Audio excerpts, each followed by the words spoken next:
পলাশপুর গ্রামে রতনলাল নামে এক নাপিত বাস করত। সে খুব পরিশ্রমী ছিল। তার কয়েক কাঠা জমিতে সে সবজি চাষ করত আর তা বিক্রি করে তার সংসার চলত। পাশেই রফিকদের বাড়ি। রফিকের মেয়ের সাথে তার ছেলে মানিকলাল খেলা করে। সবজি নেবে? সবজি, ভালো ভালো সবজি, টাটকা তাজা সবজি। রতনলালের একটা কালো মহিষ ছিল। এই মহিষটি খুব দুধ দিত। সেই দুধ বিক্রি করে রতনলালের দিব্যি সংসার চলে যেত। কিন্তু তাদের সুখের জীবনে হঠাৎ এক ঝড় নেমে এলো। একদিন বাজারে গিয়ে সবজি বিক্রি করতে করতে সূর্যের তাপে তার প্রচণ্ড মাথা ঘুরে যায় এবং বাড়ি এসে সেই যে বিছানায় শোয় আর উঠতে পারে না। রতনলালের একমাত্র ছেলে মানিকলাল আর রফিকের মেয়ে আয়েশা দুজনা ছোট ছেলে, তাই তারা খেলতে ব্যস্ত হয়। তারপর তার মা যখন দেখে তার বাবার শরীর খারাপ, তার মা মানিকলালকে বসিয়ে ডাক্তার ডাকতে যায়। অনেক দুশ্চিন্তা মাথায় নিয়ে কুমলি যায় ডাক্তারের কাছে। ডাক্তারবাবু, ডাক্তারবাবু, ডাক্তারবাবু বাড়িতে আছেন? ডাক্তারবাবুকে অনুরোধ করে, আজ 4 দিন হলো আমার স্বামীর খুব শরীর খারাপ ডাক্তারবাবু। আমার স্বামী আর উঠতে পারছে না। আমার স্বামী ছাড়া আমাদের পরিবারে আর কেউ নেই। আপনি চলুন না ডাক্তারবাবু। ডাক্তার বলে, তোমার কাছে ভিজিট দেওয়ার ক্ষমতা আছে? 500 টাকা ভিজিট দিতে পারবে তো? তবেই যাব, না হলে তুমি এসো। তোমাদের মতো মানুষকে আমার জানা আছে।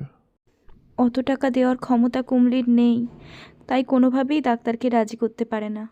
বাড়ি এসে দেখে তার স্বামী নেতিয়ে পড়ে আছে। হায় হায়, এ আমার কি হলো? এ আমার কি হলো গো? কে কোথায় আছো দেখে যাও, আমার কি হলো গো? রতনলাল মারা গেছে আজ 2 বছর হলো। প্রায়ই অনেক লোক আসে তার কয়েক কাঠা জমি কম দামে কিনে নেবে বলে, কিন্তু তাদের ছেলে মানিকলাল তার মাকে বলেছে সেই সংসার চালাবে। তার মা ফুচকা বানাবে আর সে তার বাবার ঠেলা গাড়িতে ফুচকা বিক্রি করে করে বেড়াবে। এই ফুচকা, ফুচকা, কে খাবে ফুচকা? দই ফুচকা, চাটনি ফুচকা, এই ফুচকা। 10 বছরের ছেলে মানিকলাল যেন হঠাৎ করেই অনেক পরিণত, অনেক বড় হয়ে যায়। কখনো পুদিনা পাতার চাটনি দিয়ে ফুচকা, কখনো টমেটো চাটনি দিয়ে ফুচকা, ফুচকার বিভিন্ন রকম স্বাদ সে আনতে থাকে। এভাবেই পার হয়ে যায় 13 বছর। তারপর তার বয়স হয় 23 বছর।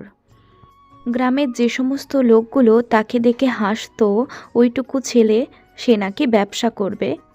ফুচকার ব্যবসা চলবে না, গ্রামে কে কজন ফুচকা খাবে? কিন্তু সেই লোকেরাই আজ আড়ালে আবডালে তাকে নিয়ে অনেক প্রশংসাও করে, হিংসাও করে।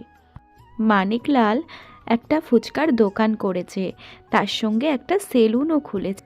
নিজের জমানো টাকা দিয়ে একটা বাড়িও করেছে সুন্দর।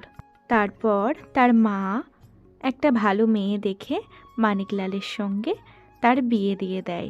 তোমার জীবনের করুণ কাহিনী আমি শুনেছি। আমি তোমার বন্ধু হয়ে তোমার পাশে সবসময় থাকবো। তুমি তোমার ইচ্ছা শক্তি আর পরিশ্রমের জোরে আজ এত বড় হয়েছো। ওগো, তুমি দেখতে পাচ্ছ আমাদের ছেলে আজ কত বড় হয়েছে, কত সুন্দর বউ এসেছে ঘরে। আজ তুমি থাকলে আমার ভরা সংসার হতো। এদিকে মানিকলাল যখন বাইকে চড়ে যায়, গ্রামের লোকেরা ঈর্ষান্বিত হয়ে তার দিকে তাকায় আর তার নামে কটু কথা বলতে থাকে। কেউ বলে সাপের 5 পা দেখেছে, কেউ বলে দাঁড়াও দাঁড়াও কতদিন থাকে দেখব। কিন্তু ভগবানের কৃপায় তার সংসার সুন্দরভাবেই চলতে থাকে আর সে সৎ পরিশ্রমী হওয়ায় তার কোনো অভাব থাকে না। চ্যানেলে নতুন হয়ে থাকলে চ্যানেলটাকে প্লিজ সাবস্ক্রাইব করে দিন আর পাশে থাকা বেল আইকনটি ক্লিক করে দিন। ভালো লাগলে লাইক করুন, শেয়ার করুন আর কমেন্ট করুন। ধন্যবাদ।